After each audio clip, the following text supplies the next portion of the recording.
រឿងកិរីអណ្ដាតភ្លើងតូចនិងដំណក់សន្សាមព្រះច័ន្ទក្នុងព្រៃឫស្សីខ្សឹបខ្សៀវមានអណ្ដាតភ្លើងតូចឈ្មោះកិ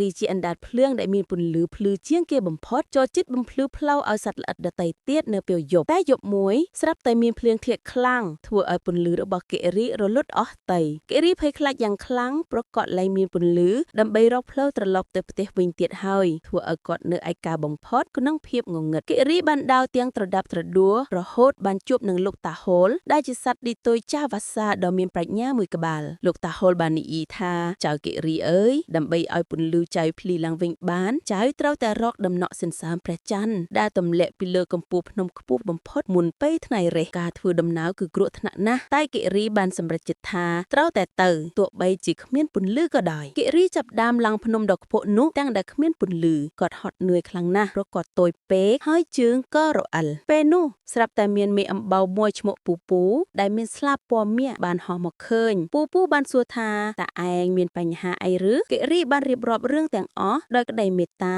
ពូពូបានឲ្យកិរីតោស្លាបរបស់ខ្លួនហើយហោះសំដៅទៅរកកំពូលភ្នំយ៉ាងលឿនមុនពេលព្រះអាទិត្យរះពួកគេទៅដល់កំពូលភ្នំទាន់ពេលនៅទីនោះកិរីបានឲ្យដំណាក់ទឹកភ្លឺប្លែកៗដែលជាសន្សាមព្រះច័ន្ទកិរីបានប៉ាក់ដំណាក់សន្សាមនោះហើយភ្លាមនោះពន្លឺរបស់កិរីក៏បានទុះឡើងវិញយ៉ាងភ្លឺជាងភ្លាមមុនទៅទៀតកិរីសប្បាយចិត្តជាខ្លាំងហើយបានអរគុណមេអំបៅពូពូចំពោះការជួយសង្គ្រោះចាប់តាំងពីពេលនោះមក